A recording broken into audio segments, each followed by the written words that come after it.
ভিড় হলে তো চেপে চেপে বসতেই হবে সবার।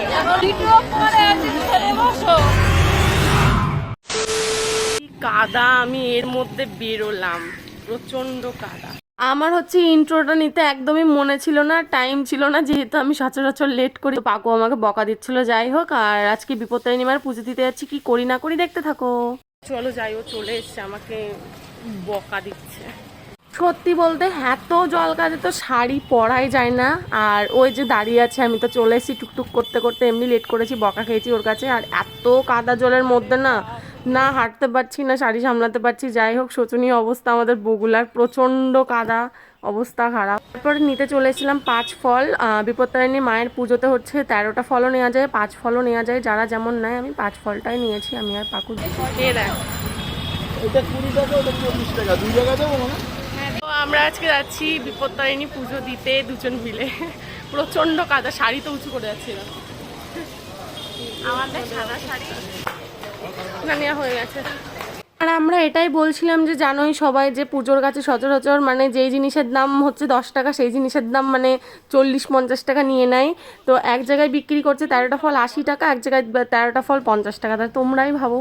বিপত্তারিণী মায়ের পুজো দেবো, লাল সুতো নেবো না, এটা হতে পারে? তারপরে এই যে নিয়ে নিলাম লাল সুতো। আর এটা কিন্তু আমার ফার্স্ট টাইম পুজো দিচ্ছি আমি, মায়ের পুজো। আমাদের বগুলাতে আমি এতদিন থাকি, কিন্তু হচ্ছে আমি কোনোদিন আমাদের বগুলা কালী মন্দিরে পুজো দিইনি, ফার্স্ট টাইম বিপত্তারিণী মায়ের পুজো দিচ্ছি।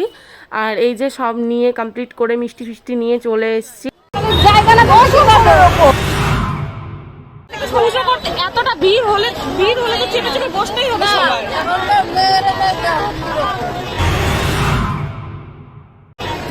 এখানে দেখুন আমি কি করে বসে আছি, চেপে চেপে বসতে হবে, কিছু করার নেই। ভিডিও করে আছি, ছেড়ে বসো। ভিডিও করে আছি, ছেড়ে বসো। গেছিলাম হচ্ছে মায়ের কাছে পুজো দিতে, তা খুব ভিড় ছিল, দেখলেই তো তোমরা। আর তার মধ্যে আমরা একটা জায়গা ফাঁকা পাই, মায়ের পুরো সামনাসামনি, তাই বসি। আর বসার আগে আমাদের বলা হয়েছিল খুব বাজেভাবে যে এখানে বসা হবে না। তারপরে ঠিক আছে, আমরা অনেককে বললাম একটু সরে বসুন, আমরা একটু সবাই অ্যাডজাস্টমেন্ট করে বসলে সবাই বসতে পারবে, যেহেতু প্রচণ্ড ভিড়। আমরা বললাম, আমাদের কথা কেউ কান করলো না, মানে মেন কথা হচ্ছে ইগনোর মেরে গেল, শুনলো না। তার জন্য আমরা যেখানে ফাঁকা পেয়েছি সেখানে আমরা বসে গেছি, কারণ ওখানে সবাই পুজো দিতে গেছে, কেউ করার জন্য জায়গা তো রাখতে যায়নি, এটা তো সত্যি কথা। ওখানটা আমরা বসে পড়ি। বসার সাথে সাথে যেই বয়োজ্যেষ্ঠ উনি আমাদেরকে বলেছিল না যে এখনকার মেয়েরা এরকমই হয়, তো ওনার যে মেয়ে ছিল উনি পেছনে বসেছিলেন, উনি আমাদেরকে বলছিলেন যে এখনকার মেয়েরা প্রচণ্ড নোংরা, এখনকার জেনারেশন মেয়ে একটাও ভালো না, অসভ্য, ধ্যাতলা, এরকম নোংরা নোংরা ভাষায় আমাদের বলতে থাকলো। ফার্স্টে কিছু বলেছিলাম না, ফার্স্টে একটু পাকুর সাথে একটু কথা কাটাকাটি হচ্ছিল, যখন বলেছিল যে নোংরা হ্যান ত্যান এরম বলেছিল। তারপরে আমি ওনার সাথে কিছু কথা বলি, অনেকটাই চিল্লামিল্লি হয়ে যায় ওই জায়গাটাতে। আমার সাইডে ইয়েলো কালারের একটা শাড়ি পরে একজন মহিলা বসে আছে, দেখতে পাচ্ছ তোমরা। উনি এরকম নোংরা ভাষায় বলেছিল আমাদেরকে। আর জাস্ট ওই জায়গাটাতে বসার জন্য কেন বসেছি, জাস্ট এইটুকু ব্যাপার নিয়ে এত বাজেভাবে বললো। তারপরে তো ওনার মা আসলো, এসে তো প্রথম থেকেই শুরু করেছে একদম যে এখনকার জেনারেশন মেয়ে হ্যান ত্যান। আর কি কি হয়েছে না হয়েছে তোমরা পাকুর একটা মিনি ব্লগ ছাড়বে, সেটাতে তোমরা দেখে নিও। আমি এই ভিডিওতে পুরোটা বলতে পারছি না। কিন্তু ওখানে অনেক মানুষ ছিল, কিন্তু একটা মানুষও প্রতিবাদ করেনি যে দুটো মেয়েকে 4-5 জন মহিলা মিলে এরকমভাবে নোংরা ভাষায় বলছে, কেউ প্রতিবাদ করেনি। আমি শুধু এটাই দেখলাম। জাস্ট এখনকার জেনারেশনের মেয়ে বলে তো অনেক কিছু শুনতে হলো, কিন্তু ওনার নাতনি বা মেয়ে যাই হোক কেউ নিশ্চয়ই আছে। আর এই যে সাইডে ইয়েলো কালারের শাড়ি পরা ইনি হচ্ছে এরকম বাজে ভাষায় বলেছিল, আর ইনার মা, দুজন মিলে। আর সাইডের থেকে অনেকেই বলছিল, অত মানে পাত্তা দিইনি, কিন্তু ইনি একটু বেশি বাজে ভাষায় বলেছে বলে আমি মানে শেয়ার করছি আর কি জিনিসটা। রাস্তায় চললে এরকম মানুষ তোমরা হাজারে হাজারে পেয়ে যাবে, ওর জন্য তোমাদের সাথে এই জিনিসটা শেয়ার করা। যাদের সাথে এই জিনিসটা হোক না কেন, ছেড়ে দেবে না। যত ছেড়ে দেবে তত ওরা বেশি করে আরও বলার সুযোগটা পাবে, কেউ ছেড়ে দেবে না। কিন্তু আমরাও ছাড়িনি, আমরা যে ছেড়েছি সেটা বলছি না, আমরাও ছাড়িনি। আমি পাকু দুজন মিলে যখন সহ্য করতে পারিনি এত বাজে ভাষায় বলা, তখন আমরা মানে ওই ব্যাপারটা নিয়ে ওনাদেরকে বলি। তখন বলতে মানে বললামই যে চেঁচামেচি হয়ে গেছে, সিনক্রেট ব্যাপার একটা হয়ে গেছে। আমার চ্যানেলে যেটুকু শেয়ার করলাম এটুকুনি এনাফ। পুরোটা যদি দেখতে চাও পাকুর ব্লগ দেখে নিও, আমি যেখানেই হোক মেনশন করে দেবো। গোছানো লাগে, লাল সুতোতে দুব্বো দেওয়া সব আমাদের কমপ্লিট হয়ে গেছে পুজো হতে হতে। তারপরে অঞ্জলির জন্য ফুল দিয়ে দিয়েছে, ওই যে ফুল দিচ্ছে, আমরাও পেয়ে গেছি ফুলটা। এবার কি করি না করি তোমরা দেখতে থাকো। ফাইনালি তো ঝামেলা মিটে গেছে।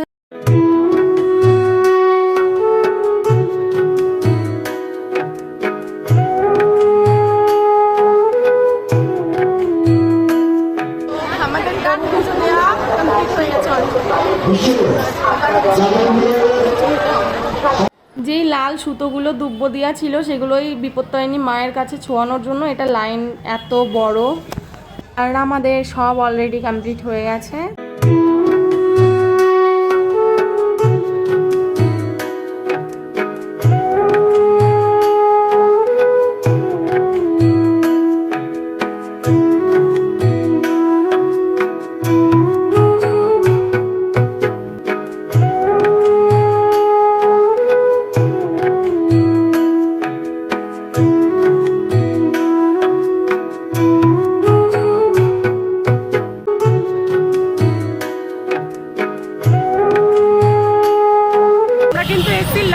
খেতে ওখানে সব নিরামিষ খাবার পাওয়া যায় তার জন্য।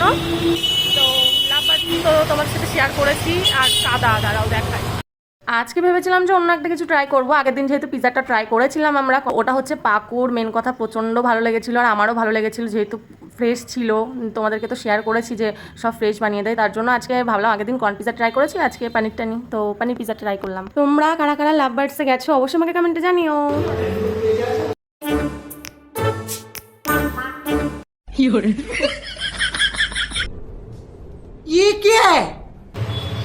যাই হোক, আমাদের উপোস ভাঙা হয়ে গেছে, সেই ভিডিওটা করতে মনে নেই। আমাদের ফল খেয়েছি, যেই ফলটা আমরা নিয়ে এসেছিলাম সেই ফলটা খেয়েছি। দেন এই পিৎজাটা কেউ আবার ভেবো না যে আমিষ, এটা হচ্ছে পনির পিৎজা, একদম সব কিছু নিরামিষ, তো সেটাই খাচ্ছি। তো চলো খাই। আজ পিৎজাটা আগে দেখাই দাঁড়ানো করে। আজকে কিন্তু অন্য পিৎজা, আজকে এটা কিন্তু পনির পিৎজা আছে।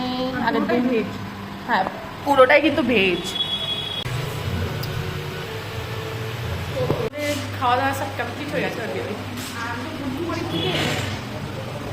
এ তো আলাদা একটা ফুল মানে মাথায় দিয়ে দিয়েছে আর কি। মাগো টাটা, ও বাড়ি চলে যাচ্ছে, কিছু বলার নেই। আমি এবার একা একা বাড়ি যাব।